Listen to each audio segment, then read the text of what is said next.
Assalamualaikum warahmatullahi wabarakatuh. Monggo ngaos surat Al-Anbiya mulai ayat setunggal. Bismillahirrahmanirrahim. Iqtaraba lin-nasi hisabuhum wa hum fi ghaflatin mu'ridun. Surat Al-Anbiya Makkiyah Wahia mi'atun wasnata asyarata ayat. Surat Al-Anbiya iku surat Makkiyah, ayate kabeh ana 112.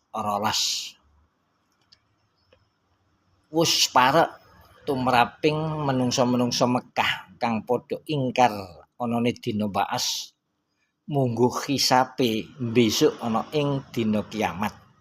Dheweke kabeh padha talumpi, padha lali, ora tata-tata ngadepi bakale dihisab.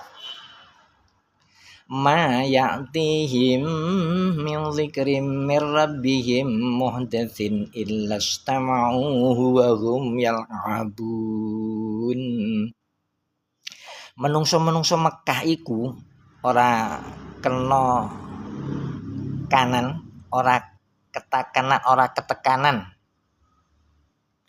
pangiling-iling saking pangerane, saking setitik kejaba dheweke mesti padha krungu. Ananging dheweke padha nganggep guyon marang pangiling-iling mau. Lahiyatan qulubuhum wa asrarun najwa alladzina zalamu hal hadza illa basarum mislukum afatu'nuna syikhara afata'tuna syikhra antum tubsirun.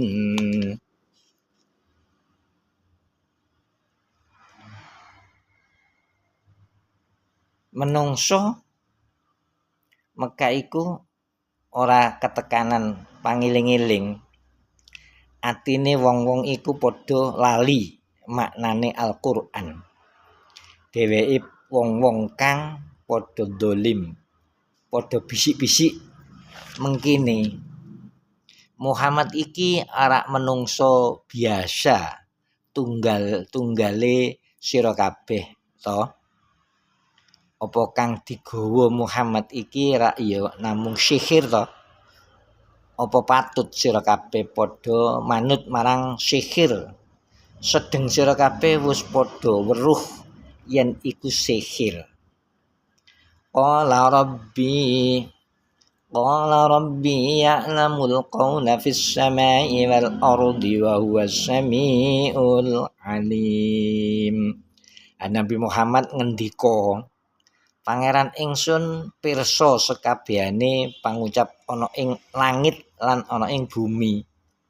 Pangeran ingsun Allah Ta'ala zat kang midanget tur pirsa mirsani anggone wong-wong dolim padha bisik-bisik. Bal qalu adghasu ahlamin bal iftarahu bal huwa syair falyatina bi ayatin kama ursilal awwalun. Mandar wong-wong kafir padha celatu apa kang digawa lan ditekakake dening Nabi Muhammad iku namung campur bawur impen. Wah, ora balik Muhammad iku tukang gawe-gawe owah-owah. Ora balik Muhammad iku tukang sihir. Wis yen Muhammad nyoto utusane pangeran, kono tekakno ayat-ayat kaya utusan-utusan kuno-kuno biyen. Kaya unta metu sangka watu, tongkat dadi ula lan liya-liyane maneh. Wallahu alam bisawab. Mudah-mudahan bermanfaat. Ngapunten, subscribe. Matur nuwun.